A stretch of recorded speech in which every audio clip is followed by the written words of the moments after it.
dès lors que dans beaucoup de pays qui ont connu un surendettement et qu'il faut rétablir l'équilibre de nos finances publiques, je pense que nous n'avons pas le choix. En France, par exemple, nous sommes dans une situation de surendettement. Il arrive un moment où il faut rembourser les dettes. À partir du moment où les budgets donc, sont nationaux, il est important qu'au niveau de l'Europe, on soutienne davantage la conjoncture pour retrouver davantage de croissance. Et pour ça, il faut avoir une politique d'investissement dans les secteurs créateurs d'emplois et dans les secteurs d'avenir, que sont les énergies nouvelles, le numérique, les nouvelles technologies, les grands réseaux et les infrastructures.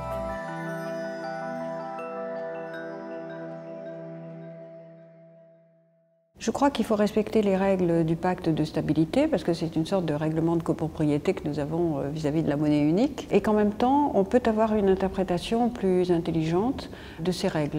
Les traités le permettent, le traité budgétaire en particulier qui permet de tenir compte non seulement des variations conjoncturelles et là nous avons des prévisions de croissance qui sont plus faibles que ce qui était prévu dans beaucoup de pays européens et dans l'ensemble de la zone euro d'ailleurs et qui permettent aussi de tenir compte des réformes structurelles qui sont faites, parce que ce sont ces réformes structurelles, il y en a beaucoup qui ont été engagées en France depuis 2 ans, qui vont permettre progressivement de rétablir les équilibres.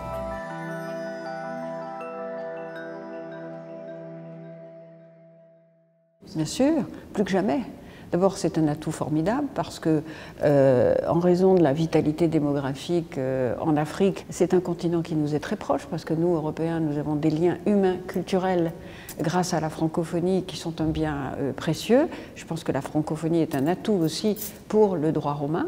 Et je pense qu'il faut l'utiliser bien mieux que nous ne le faisons aujourd'hui en pariant sur un partenariat économique équilibré. Il faut pas revenir aux vieilles pratiques détestables de la France-Afrique, mais un partenariat équilibré avec un système de développement commun, avec des transferts de technologies aussi. C'est ce que l'Allemagne a fait avec les pays d'Europe centrale et orientale. Si nous le faisons, nous, Français, mais aussi Européens, avec les pays d'Afrique, Afrique du Nord, mais pas seulement, Afrique subsaharienne, je pense que nous y trouverons des avantages mutuels.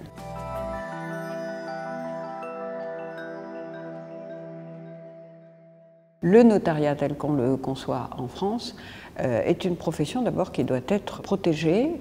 Sous couvert de marché unique européen, il faut réaliser le marché unique des services. Donc on peut très bien ouvrir d'ailleurs la profession des notaires à d'autres Européens, bien sûr. Mais en même temps, je pense que nous avons à tenir bon sur l'acte authentique et sur le fait que le notariat en France, c'est du droit romain et que nous avons à protéger justement cette conception du droit. Je pense qu'il y a 2 grandes conceptions du droit qui s'affrontent, non seulement en Europe mais dans le monde entier.